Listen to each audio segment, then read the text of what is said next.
Baik, Assalamualaikum warahmatullahi wabarakatuh. Eh, Waalaikumsalam. Baik, perkenalkan nama saya Amardina Koniatunisa. Saya merupakan mahasiswi di Universitas Islam Wali Songo Semarang.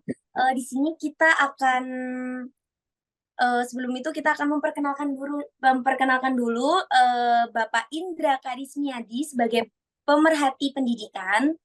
Halo semuanya. Kemudian baik, halo Bapak. Kemudian perkenalkan juga kepada Mas Alvan Akbar sebagai alumni yang akan menjadi calon mahasiswa di UNSUD dan juga Mas Ihsan sebagai ketua BEM di UNSUD. Halo Oke, semuanya. halo Apa kabar? semuanya. Mas Alvan, Mas Isan, Mbak Dina, sehat ya Baik, semua? Alhamdulillah. Alhamdulillah sehat Bapak. Kita mau bahas apa nih Mbak Dina malam ini? Oke, Hari ini nih. pada hari ini tuh kita akan membahas tentang biduk Bapak, bincang edukasi. Jadi pada malam yang berkah seru ini kita bakal bincang-bincang seputar edukasi-edukasi pendidikan. Seperti itu.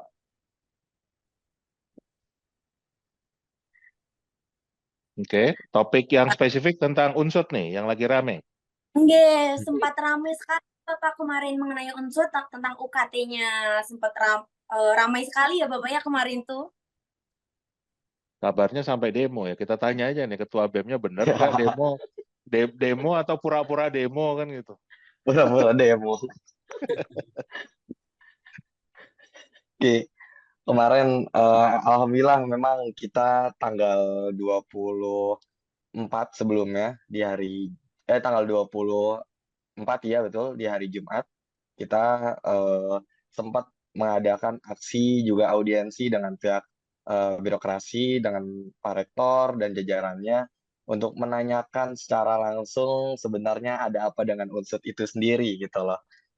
Kita menaruh tagar unsur problematik gitu. Kita ingin menanyakan kenapa sih unsur problematik seperti ini, bagaimana UKT bisa melambung tinggi 3 sampai 5 kali lipat. Tapi memang di hari Jumat kita tidak bisa mendapatkan jawaban yang konkret. Selalu jawaban-jawaban normatif yang kita dapatkan dari pihak birokrasi dan selanjutnya pihak birokrasi sendiri dari rektor sendiri berjanji di hari Senin pukul 12 siang untuk bisa memberikan jawabannya. Dan hari Senin pukul 12 siang kita menagih janji rektor tersebut. Tapi ternyata memang Pak Rektornya tidak ada. Jadi ya itu menjadi salah satu bentuk kekecewaan kami terhadap birokrasi itu sendiri. Seperti itu, Bapak dan Mbak Dina. Nah, rektornya kemana? Rektornya kemana? Katanya sih ke Jakarta, Pak, menemui Bapak Dirjen gitu untuk bisa berbincang, konsultasi mengenai permasalahan yang ada di Unsud. Karena kan ya kita masih PTN BLU ya, jadi apa-apanya harus persetujuan dari Dirjen juga Kemdikbud itu sendiri, kayak gitu. Oh, jadi rasa presiden ya kalau di demo terus pergi gitu. Iya, seperti itu, Pak. Iya, betul. Kan pemimpin adalah contoh yang baik. Nah, Yang baik untuk Ingarso mengendalikan. Sung Tulodo tuh ya, jadi betul-betul Betul, di depan memberikan contoh. betul. Katanya kemarin sudah sempat diberi jawaban sementara dari wakil rektor satu. Benar nggak Kak itu kira-kira beritanya? Soalnya sempat aku baca Oke. katanya tuh eh, wakil rektor sudah memberikan jawaban sementara untuk menenangkan mahasiswa seperti itu. Oke, iya betul. Memang di jam, walaupun sebenarnya nggak di hari Senin jam 12 itu ya. Itu ya hari Senin sekitar jam 2-an, itu dari pihak rektorat sebenarnya memberikan jawaban melalui postingan di akun Unsur Official. Itu memberikan jawaban bahwa peraturan rektor nomor 6 tahun 2024 alhamdulillah dicabut, tapi tetap itu tidak menjawab secara keseluruhan tuntutan yang kita berikan kepada pihak rektorat bahwasanya itu hanya pencabutan saja. Tapi peraturan rektor yang terbarunya mana gitu loh. Itu yang kita pertanyakan. Peraturan rektor yang terbarunya ini kan bisa 50-50 ya. Maksudnya apakah memang sesuai dengan tuntutan kita atau malah dipermainkan jadinya jadi lebih tinggi lagi. Contohnya mungkin 52 juta bisa jadi 104 juta kan kita nggak tahu gitu loh. Jadi makanya di situ kita menuntut untuk segera dikeluarkan peraturan rektor terbarunya. Seperti itu. Tapi mungkin Mas Ihsan perlu menceritakan dulu nih ke pemirsa Biduk. Sebetulnya Ya, kejadian yang benar tuh apa sih, kronologisnya tuh apa gitu loh. Kok apakah benar memang tiba-tiba pihak rektorat itu menaikkan UKT itu berkali-kali lipat? Apa apa dasarnya apa, kan begitu? Atau misalnya Pak Rektor habis bertapa di Baturaden terus turun tiba-tiba UKT naik atau gimana kan gitu. Kita Oke, butuh cerita lengkapnya nih. oke oke. mungkin yang Jadi gimana? Kak, apa gitu loh Kak yang terjadi di Hmm. Unsur dengan adanya demo mahasiswa terhadap kenaikan UKT tadi gitu. Oke, jadi memang berawal daripada hari pertama registrasi fisik di Unsut itu sendiri untuk calon mahasiswa baru. Hari pertama tiba-tiba dikagetkan dengan nominal UKT yang besar. Posisinya adalah peraturan rektor terbaru yang mengatur tentang biaya pendidikan itu sendiri, entah itu UKT ataupun IP, itu belum dikeluarkan oleh rektorat itu sendiri gitu loh. Belum dipublish, belum dipublikkan terkait peraturan rektor itu sendiri gitu loh. Jadi tiba-tiba ada yang dapat 19 juta, ada yang dapat 14 juta dan sebesar itulah intinya. Akhirnya di situ kita kaget. Kita menanyakan kepada pihak rektorat, kenapa kok bisa sampai setinggi ini? Contohnya saat itu masuk ke kita salah satunya adalah di jurusan hubungan internasional. Hubungan internasional sebelumnya paling besar itu hanya 3.500.000. Tapi di hari Senin itu ada calon mahasiswa baru yang mendapatkan 19 juta. Itu nalarnya dari mana? Tiba-tiba naik sebesar itu gitu loh. Akhirnya kita Ulang-ulang menanyakan dari berapa ke berapa? tiga dari juta lima 3.500.000 menjadi 19 juta. Seperti itu. Oh, Itu sangat bang, besar secara top. nominal gitu. Itu akhirnya eh, kita menanyakan ke pihak birokrasi. Saat itu saya menemui dari Wakil Rektor 3 bidang kemahasiswaan dan memang diberikan apa namanya peraturan kementerian nomor 2 tahun 2024 yang mengatur tentang SSBOPT itu sendiri standar eh, apa namanya standar yang menjadi standarisasi penentuan UKT dari unsur itu sendiri gitu loh. Dan akhirnya kita menanyakan di esok harinya, di hari Selasanya itu peraturan rektor baru keluar. Dan setelah dilihat, peraturan rektor itu sudah ditandatangani tanggal 4 April. Jadi jauh sekali sudah ada 3 minggu sebelumnya bahwasanya peraturan itu tuh sebenarnya sudah dikeluarkan dan bahkan dari pihak kementerian itu sudah meng-ACC, sudah memberikan surat persetujuan itu dari tanggal 24 Maret. Jadi itu sudah jauh sekali, sudah lama sekali tapi tidak segera dipublikasikan. Menandakan apa? Kalau kita membahasakan adalah ini sebuah penodongan kepada calon mahasiswa baru. Kenapa kita berani untuk mengatakan hal tersebut? Karena balik lagi gitu loh, tidak ada dasar, tidak ada pemberitahuan, tidak ada sosialisasi sebelumnya, tiba-tiba keluar di website calon mahasiswa baru yang ingin registrasi online gitu loh. Tiba-tiba 19 juta, tiba-tiba 14 juta, itu kan sangat mengejutkan gitu. Jadi atas dasar itu akhirnya kita meminta penjelasan secara langsung kepada pihak birokrat itu sendiri gitu loh. Akhirnya muncullah di hari Jumatnya kita mengadakan audiensi juga aksi untuk bisa menekan pihak rektorat agar segera memberikan klarifikasi juga menerima tuntutan kita seperti itu. Jadi di hari Jumat itu kita adakan audiensi, cuman memang baik lagi seperti yang tadi saya sampaikan, kita tidak menemukan jawaban konkret. Jawaban yang kita dapatkan hanya jawaban-jawaban yang sifatnya normatif seperti itu. Akhirnya tidak menemukan titik terang dan dari pihak rektor pun menjanjikan bahwa hari Senin jam 12 siang akan memberikan jawabannya. Akhirnya hari Senin jam 12 siang kita membawa masa yang lebih banyak, lebih dari 1.000 masa kita datangkan, kita hadirkan untuk bisa menagih janji pihak rektorat itu sendiri. Dan di hari Senin jam 12 itu belum keluar jawabannya itu. Dan bahkan ketika kita datang ke rektorat, rektornya tidak ada. Seperti itu. Akhirnya uh, itu menjadi kekecewaan, puncak kekecewaan kita gitu loh, di mana kita ingin menagih janji rektor tapi rektornya tidak ada seperti itu. Jadi itu benar-benar menjadi salah satu pemicu kekecewaan tertinggi kita kayak gitu, Pak Indra juga Mbak Dina. Oke, jadi itu ya kayak tuntutan dari mahasiswanya tuh belum terjawab hingga saat ini gitu ya. Jadi masih Betul, kejar-kejar betul, Bapak Rektornya nih, kira-kira kemana nih betul. Bapak Rektor ya? Oke, Bapak Rektornya mangkir. oke. Jadi belum ada respon yang baik ini Kak dari Rektornya ya berarti ya? Belum, sejauh ini hanya ada tadi sudah saya sampaikan bahwa Peraturan Rektor Nomor 6 Tahun 2024 dicabut, tapi untuk penggantinya itu belum disampaikan. Oke, baik-baik. Kira-kira bagaimana nih Pak Indra?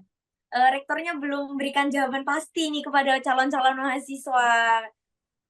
Jujur sebagai mahasiswa baru, saya yakin mereka juga pada kebingungan sih harus minta tolong ke siapa. Makanya ini fungsinya ketua BEM dan juga teman-teman ataupun kating-kating yang lainnya tuh untuk membantu para maba-maba yang mungkin belum berani untuk speak up mengenai apa yang mereka rasakan.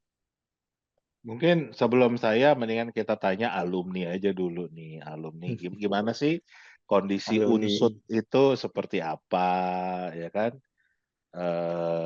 Kenapa harus dinaikkan? Jangan-jangan selama ini dosennya itu gajinya rendah kan gitu loh. Jadi mau dinaikkan, rektornya kurang sejahtera misalnya. Jadi harus ditingkatkan kesejahteraannya supaya lebih semangat lagi ngajar mahasiswa. Misalnya gitu, ya kan? Termasuk juga ini sang alumni ini kan juga mau jadi mahasiswa lagi nih, mau melanjutkan. Jadi bakal kebagian UKT yang naik nih. Kita dengar, kita dengarkan dulu pendapatnya Oh, gimana. baik, langsung ya kepada Mas Alvan. Halo Mas Alvan. Halo, malam. Bisa. Halo. Oke Mas Alvan, kira-kira sebagai alumni nih, bagaimana sih pendidikan di Unsut sendiri nih? Kira-kira bagaimana nih Kak? Perlu Oke, tahu sedikit nih dari Kakak. boleh-boleh. Jadi, jauh sebelum ini sebenarnya udah ada wacana kenaikan UKT Unsut tahun 2017, teman-teman, Wih, Bapak udah dan lama dong ya. teman-teman. Iya, sebenarnya udah lama. Cuman waktu itu sempat digagalkan oleh aksi dan pada saat itu akhirnya nggak jadi naik gitu. Dan kemudian berlanjut ke tahun 2019,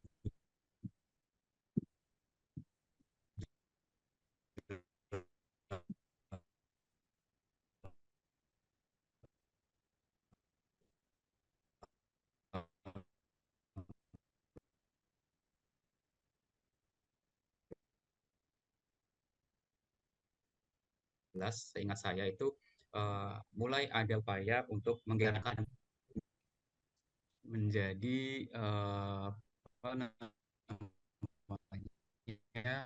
masalah ya tadi ya. Ini berhasil, upaya itu berhasil dilakukan oleh Unsut. Nah, kemudian akhirnya di tahun 2024 ini, awal tahun ini eh, muncul lagi tuh wacana itu dan ternyata malah apa tiba-tiba ya mendadak menelurkan peraturan rektor baru gitu dan harapannya juga upaya ini akan digagalkan oleh teman-teman mahasiswa melalui aksi-aksi dan advokasi yang dilakukan.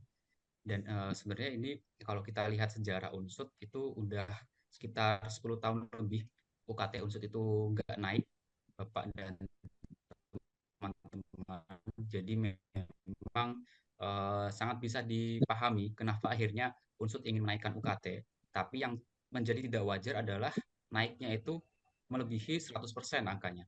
Artinya ya berkali lipat gitu. Bisa 2 kali lipat, 3 kali lipat, 4 kali lipat. Bahkan saya temukan ada yang sampai 5 kali lipat. Artinya kan ini upaya untuk merampas atau tadi menodong ya mahasiswa baru maupun mahasiswa lama gitu ya yang kemudian atau alumni yang akan masuk lagi ke Unsut ya akhirnya mereka mau nggak mau membayar UKT itu gitu dengan dengan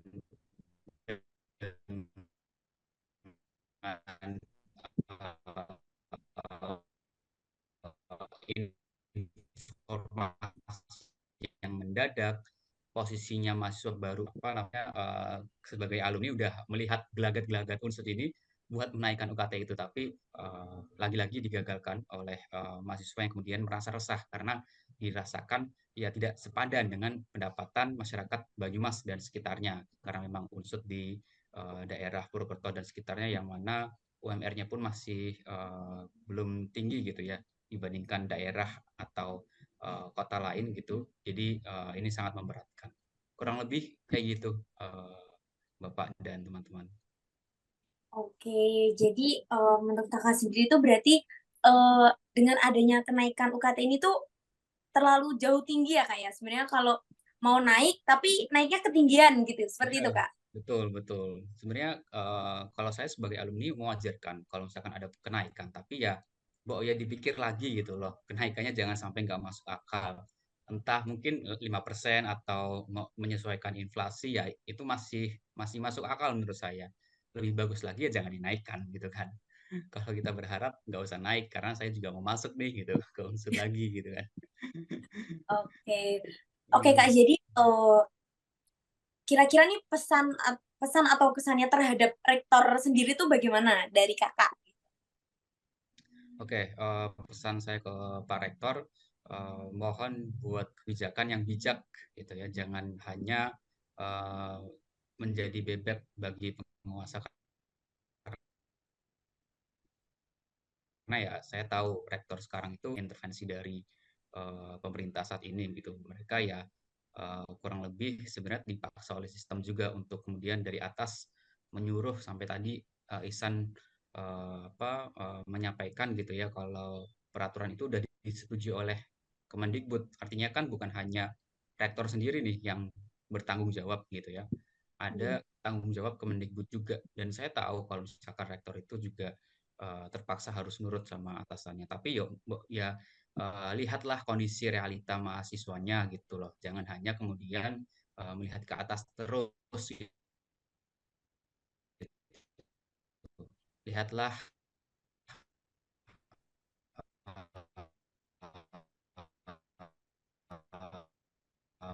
mahasiswanya, kemudian rakyat sekitar Banyumas harus lebih faktor, jangan hanya melihat kalangan elit saja, tapi juga melihat kalangan bawah yang mana mereka berharap bisa masuk unsur untuk merubah nasibnya untuk bisa memberikan kontribusi untuk Indonesia. Jadi Pak Rektor mohon dengan sangat untuk bisa membuat kebijakan yang bijak gitu. Oke, baik pesannya. Semoga pesan dari Kak Alvan sendiri didengar oleh rektor ya nantinya ya. Amin, amin, amin. Oke, Bapak. Nah, ini langsung aja aku nanya ke Pak Indra nih. Kira-kira pripun Bapak, bagaimana pandangan Bapak tentang tata kelola pendidikan tinggi di Indonesia saat ini? Oke, sebelum aku jawab itu aku mau tanya dulu. Dina ini kuliahnya di universitas swasta kan? Bukan negeri Oh, kan? negeri Bapak. Oh, kalau di sana negeri ya? Apa? Oke. Oke. Sekarang juga aku tanya deh buat kalian bertiga. Di Jawa Tengah itu lebih mahal mana sekarang? UKT, PTN, atau PTS? PTN. Kalau lihat dari kenaikan yang ada di Unsud misalnya, bandingkan aja dengan kampus-kampus sekitar Unsud. Mungkin bisa dibandingkan dengan kampus juga yang di Semarang. Mahal mana PTN sama PTS UKT? Kalau dibandingin PTN unsur dengan yang yang sekarang unsur. mah, ya mahalan PTN, Mbak. Iya betul. Nah, Jadi malah lebih mahal PTN. 52 juta. UKT mana 52 juta? nah, ini kan berarti ada sebuah tata kelola yang keliru. Karena di seluruh dunia, pasti yang namanya PTS, logikanya pasti akan jauh lebih mahal daripada PTN. Kenapa? Karena PTS itu kan nggak punya subsidi. Sedangkan kalau misalnya kayak PTN ini, dosen-dosennya adalah PNS misalnya. Itu kan gajinya bukan ngambil dari uang UKT, ya kan? Gajinya akan ngambil dari DAU, dari anggaran APBN untuk gaji pegawai. Kemudian masih ada subsidi-subsidi yang lain. Jadi hanya di negara ini sekarang kuliah di universitas negeri biayanya lebih mahal daripada kuliah di universitas swasta yang tidak ada subsidinya. Ini kondisi yang nggak waras kalau menurut saya, ya kan? Ada kekeliruan mendasar dalam mengelola bidang pendidikan kita ini. Dan terus terang saya sebagai seorang pemerhati, kesalahan terbesarnya adalah pendidikan kita itu dikelola dengan mekanisme pasar. Amerika yang negara kapitalis, kebetulan saya kuliah di Amerika dulu, negara kapitalis aja mengelola pendidikannya nggak dengan mekanisme pasar, tetapi betul-betul negara hadir untuk memastikan warga negaranya terdidik dengan baik, dengan biaya serendah-rendahnya sehingga mereka disiapkan untuk membangun negaranya. Kan konsep bernegara seperti itu. Bukan negara mau jualan sama rakyatnya. Kalau ini kan seolah-olah kayak negara, Berjuang. PTN ini kan negara, milik negara kan. Dengan konsep PTNBH, perguruan tinggi negeri berbadan hukum, ini seolah-olah memang ingin membuat supaya kalau tadi istilahnya Mas Alvan apa Mas Isan ya yang ngomong kalau apa agar bisa mandiri, ya kan? Itu kan berarti pemerintah punya rencana tidak memberikan anggaran pendidikan buat menghidupi perguruan tinggi. Kan biar perguruan tingginya biar berbisnis sama rakyat, nyari uang dari rakyat, kan kurang lebih seperti itu. Ya kan? Kalau kita melihat desainnya. Ini bukan negara Pancasila namanya. Karena kalau kita bicara Pancasila itu bukan super kapitalis seperti ini. Kalau malah negara urusan pendidikan saja harus berbisnis mencari untung dari warga negaranya sendiri, nah itu ada secara fundamental ada yang keliru. Urusan pendidikan, pembangunan manusia ini bahkan kalau kita bandingkan dengan negara-negara lain, contoh seperti Jerman misalnya. Dari TK sampai kuliah gratis. Jadi sama kayak kita pakai jalan. Pakai jalan kecuali jalan tol kan gratis tuh. Jadi dianggap sebagai fasilitas publik pendidikan itu. Sama seperti jalanan. Yang kita nggak perlu bayar melewati jalan tersebut. Tapi kita bisa menggunakannya kapan saja. Nah kita bisa lihat bagaimana ekonomi di negara seperti Jerman. Yang menggratiskan biaya pendidikan sampai kuliah. Saya nggak mengatakan Indonesia harus menggratiskan biaya kuliah, tetapi paling nggak konsepnya itu loh. Konsepnya itu pendidikan itu jangan dilempar ke mekanisme pasar. Jadi bukan pemerintah itu punya pikiran untuk ya urusan pendidikan biar gimana caranya rakyat cari duit sendirilah untuk membiayainya. Kita lebih baik ngurusin yang lain. Anggaran pendidikan yang 665 triliun ini kita nggak tahu mau dipakai buat apa. Padahal secara konstitusi itu harusnya digunakan untuk urusan pendidikan. Lebih baik memang dipakai untuk mensubsidi kebutuhan-kebutuhan seperti perguruan tinggi ini. Sehingga setiap orang punya kesempatan untuk kuliah, untuk belajar di tingkat yang lebih tinggi. Itu poin yang pertama. Poin yang kedua, kesalahan fundamental lain dalam tata kelola pendidikan tinggi Indonesia itu karena kita tidak taat konstitusi. Jadi kalau kita membaca pasal 31 ayat 5 Undang-Undang Dasar 1945 itu jelas bunyinya pemerintah memajukan ilmu pengetahuan dan teknologi ya dengan menjunjung tinggi nilai-nilai agama dan persatuan bangsa untuk kemajuan peradaban serta kesejahteraan umat manusia. Nah, beberapa tahun yang lalu saya pernah diskusi dengan beberapa guru besar bicara tentang hal ini. Kenapa sih kita itu kayak dalam mengelola pendidikan tinggi kita, itu kan semuanya fokusnya itu ke pengajaran. Benar nggak? Sedangkan kalau kita lihat perguruan tinggi di negara lain, nggak ada yang fokusnya ke pengajaran. Semua fokusnya ke riset. Jadi pas itu dengan pasal 31, pemerintah memajukan ilmu pengetahuan dan teknologi, harusnya itu ditunjukkan, diwujudkan dengan cara kampus perguruan tinggi harus menjadi pusat riset. Nah, beberapa bulan yang lalu, saya juga bikin podcast bareng seorang profesor dari Singapura. Namanya Profesor Zulfikar Amir.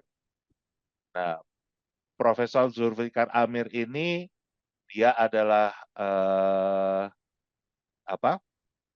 associate professor dari NTU Singapura. Nah, beliau membedah ini, ya kan? Dijelaskan kalau contoh seperti NTU di Singapura itu, memang fokusnya adalah ke riset. Hasil riset baru dipakai untuk pengajaran. Jadi ilmunya kan baru terus kan? Nah, sedangkan kalau di Indonesia nggak pernah ada riset, fokusnya adalah pengajaran, berarti kan ilmunya pakai ilmu orang lain terus. Jadi nggak pernah terbarukan, nggak ada pengembangan ilmu pengetahuan dan teknologi. Itu yang pertama. Yang kedua, dampaknya kalau fokusnya ke riset, maka dana-dana itu datangnya untuk keperluan riset. Jadi para profesor di luar negeri termasuk NTU, ya, semua perguruan tinggi itu punya tugas kalau dia mau jadi profesor, jadi guru besar di kampus tersebut, dia punya tugas untuk mendatangkan dana untuk melakukan riset. Baru dia jadi profesor. Jadi selama berapa tahun itu risetnya akan dibiayai oleh pendana ini. Nah, dengan pola yang seperti ini, akhirnya yang namanya UKT itu hanya sekitar 30 membiayai 30% maksimal nih dari kebutuhan kampus. Yang 70% sudah tercover dari dana-dana dari grant untuk riset ini. Nah, itu yang membuat di luar negeri yang namanya UKT itu murah untuk ukuran mereka ya, pendapatan mereka ya. Gitu. Nah, kalau di Indonesia karena nggak ada risetnya, tiap tahun itu UKT cenderung akan naik terus karena gaji dosen juga naik terus. Tapi kampus nggak punya income yang lain. Nah, ini sebetulnya problematika pendidikan tinggi di Indonesia. Tidak ada satupun perguruan tinggi itu yang fokusnya di riset. Semuanya fokusnya pengajaran. Jadi menjadi bukannya research university, tapi teaching university. Jadi ya para dosen ini lebih banyak tugasnya ngajar. Padahal harusnya tugas utama mereka adalah riset.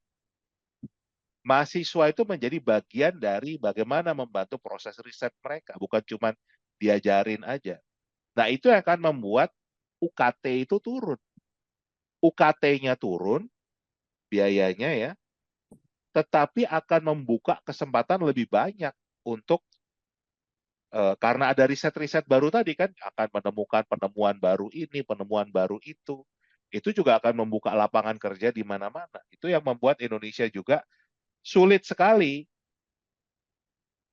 Mencari kerja di Indonesia kan sulit sekali. Buktinya anak presiden, menantu presiden harus dicariin mama bapaknya untuk dapat kerjaan. Apalagi kita-kita yang nggak punya paman, nggak punya bapak presiden. Gitu, Mbak Dina, pandangan saya secara singkat ya. Oke, baik Bapak. Nah, kira-kira bagaimana nih Bapak tutor ataupun persiapan nih sebagai dari Bapak untuk kami para generasi muda seperti itu? Gini, kalau kita membiarkan ini terjadi terus-menerus, ya kan, negara justru malah berbisnis mencari untung dari rakyatnya sendiri, urusan konstitusi tidak diindahkan, bicara tugas mencerdaskan kehidupan bangsa itu berada di pundak pemerintah loh, bukan di pundak swasta, bukan di pundak warga negara, tapi pemerintah. Nah, selama ini rakyat juga tidak pernah menuntut itu. Semua nerimo saja, terima ini ya mungkin demo-demo dikit lah kan begitu. Tapi ya habis itu udah apa Terima kembali lagi seperti sedia kala. Itu saya sangat mengkhawatirkan kita nggak ketemu bonus demografi, tapi kita akan ketemu bencana demografi. Kenapa? Karena kita akan punya banyak sekali warga negara yang mungkin punya gelar, ya kan? Tetapi nggak punya keterampilan karena tadi mereka pun dididik dengan ilmu yang usang. Dan itu kita bisa lihat dengan program-program pemerintah seperti hilirisasi misalnya, yang sebetulnya pada dasarnya jualan nikel kan, tapi disebut dibangun smelter-smelter yang katanya harusnya terjadi alih teknologi, tapi pekerjanya malah pekerja asing semua. Dan itu juga mungkin bodohnya rakyat Indonesia dijanjikan 10 juta atau 7 juta pekerjaan ya kan. Presiden menjanjikan itu, cuman kita lupa nanya itu pekerjaan buat warga negara mana kan. Benar sih menciptakan lapangan kerja, tapi ternyata buat warga negara asing, bukan buat warga negaranya sendiri. Alasannya, ya kan, termasuk apa yang disampaikan mantan Gubernur Jawa Tengah waktu itu, calon presiden ya mengatakan, ya gimana kita mau merekrut kalau mereka nggak kompeten loh, berarti kesalahan pemerintah dong. Tidak menyiapkan warga negaranya menjadi kompeten, padahal mencerdaskan kehidupan bangsa itu adalah kewajiban konstitusional mereka. Nah, harusnya nih yang generasi muda nih, Ihsan, Alvan, termasuk Dina dan teman-teman itu nggak boleh tinggal diam saja. Sejarah bangsa ini baru terjadi perubahan kalau anak mudanya bergerak dan berjuang. Nggak pernah sejarah kita mengatakan orang-orang tua seperti saya bergerak itu terjadi perubahan, nggak ada. Ya kan? Kita mulai dari Budi Utomo, itu mulai bagaimana bicara tentang kemerdekaan Indonesia. Itu anak muda semua. Sumpah Pemuda, anak muda semua. Sampai deklarasi proklamasi kemerdekaan, itu juga anak muda semua. Perubahan dari Orde Lama ke Orde Baru, itu juga mahasiswa yang berdemo. Perubahan dari Orde Baru ke reformasi, itu angkatan saya pada saat mahasiswa yang bergerak. Nah, sekarang generasi kalian nih bergerak atau lebih suka menjadi generasi yang enjoy-enjoy saja. Itu Mbak pandangan saya. Monggo kita bisa diskusikan dengan Ihsan maupun Mas Alvan ya.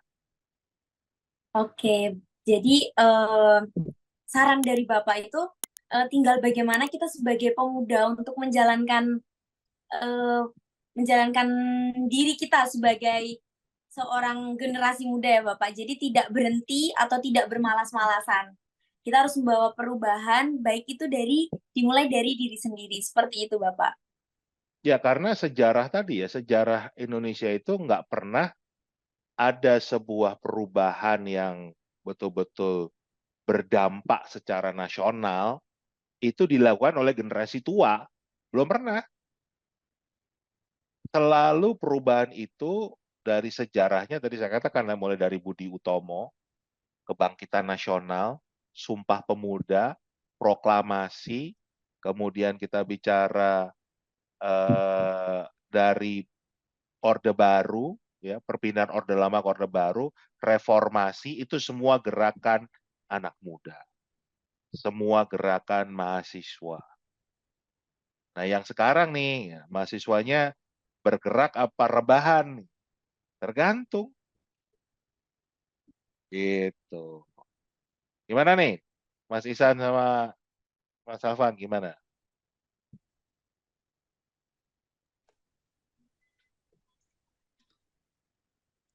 Apa Sepakat tanggapannya? karena ya dengan pemuda yang bergerak maka akan bisa menciptakan sejarah baru. Setiap generasi akan menciptakan sejarah barunya masing-masing. Ya. Jadi memang apa namanya ini pernah saya diskusikan, saya coba advokasikan dengan teman-teman BEM waktu angkatan saya dulu gitu ya, mengenai isu pendidikan tinggi ini memang ya menjadi masalah gitu, karena seolah-olah negara ini lepas tangan. Kalau kata Bapak, negara mau melepas perguruan tingginya ya itu seolah-olah lepas tanggung jawab gitu. Ya. Karena padahal ya amanat konstitusi udah jelas gitu kan, mencerdaskan So, kehidupan bangsa lewat bantuan pendidikan lewat itu. Kita nggak bicara soal bagaimana kemudian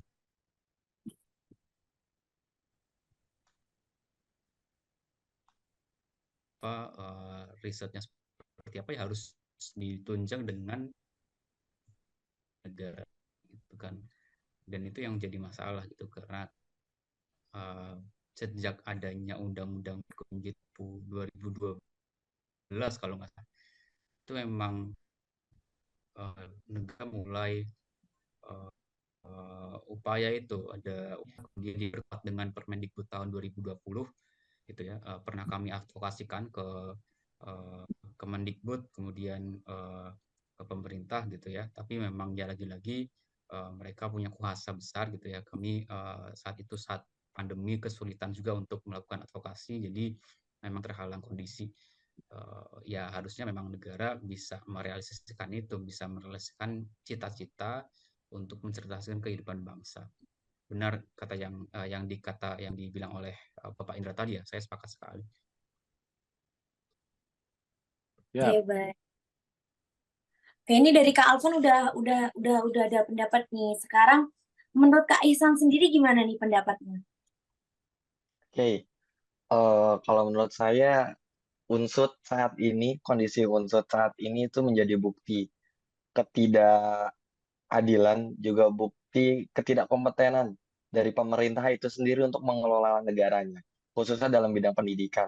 Bahwasanya ini terjadi komersialisasi pendidikan itu sendiri, di mana institusi pendidikan tinggi, PTN perguruan tinggi, bukannya dijadikan pusatnya riset, pusatnya hasil-hasil terbaru, tapi malah dijadikan tempat untuk berbisnis, tempat untuk mengelola kepentingannya pribadi, seperti itu. Jadi kondisi Unset saat ini benar-benar menjadi bukti bahwasanya pemerintah belum bisa menjalankan amanat konstitusi itu sendiri, yang mungkin tadi sudah beberapa kali disampaikan bahwasanya pemerintah sekarang tidak bisa menjalankan amanat konstitusi, yaitu mencerdaskan kehidupan bangsa.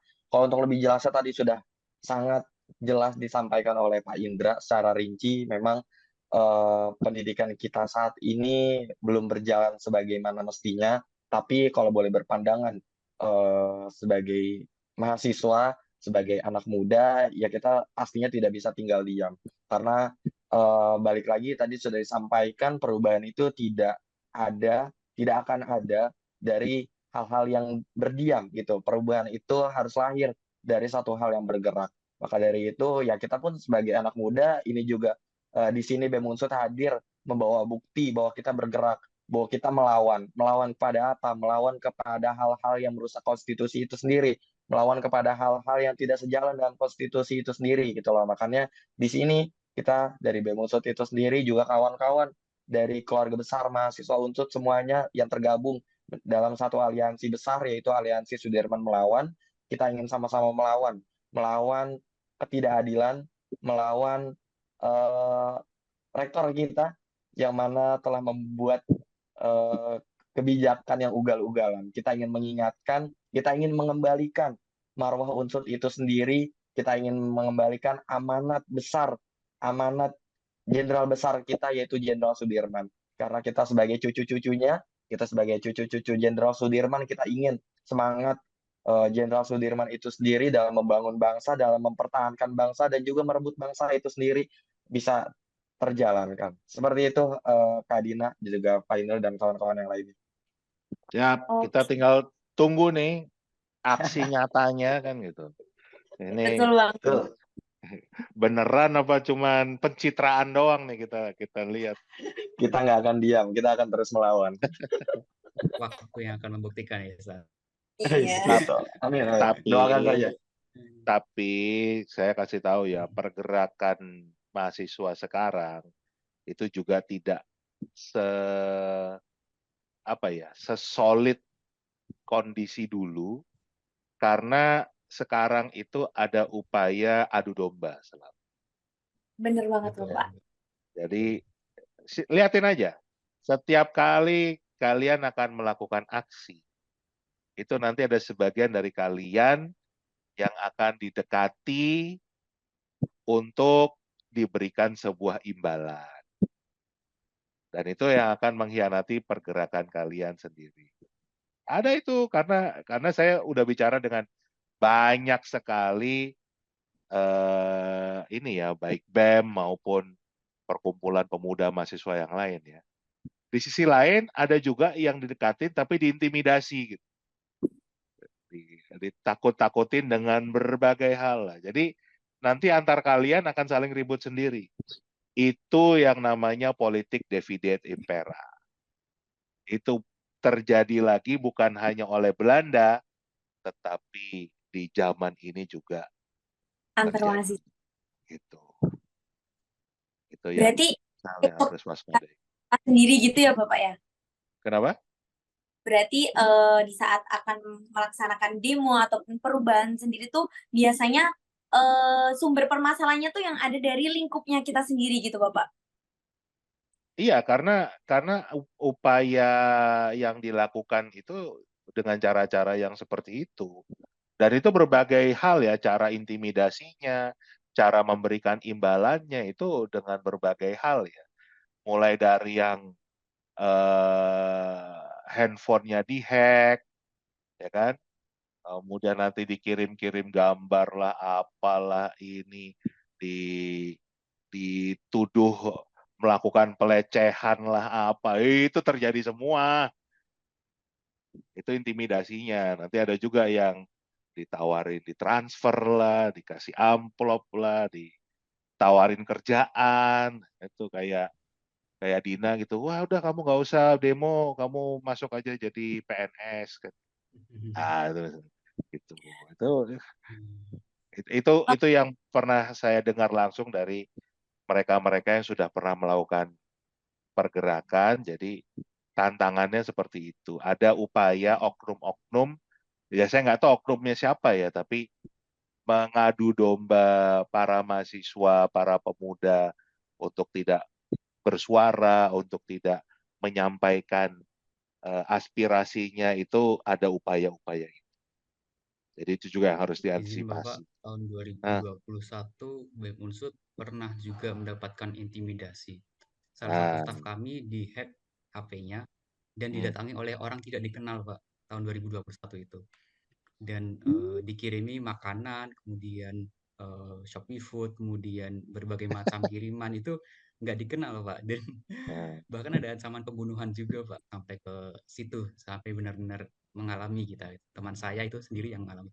Dan memang valid itu.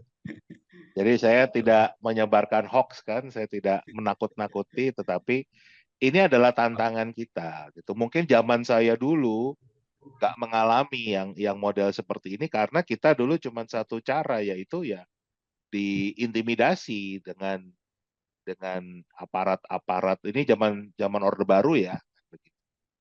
Itu seperti ini. Jarang yang dikasih hadiah apa, walaupun ada juga tapi nggak semasif sekarang.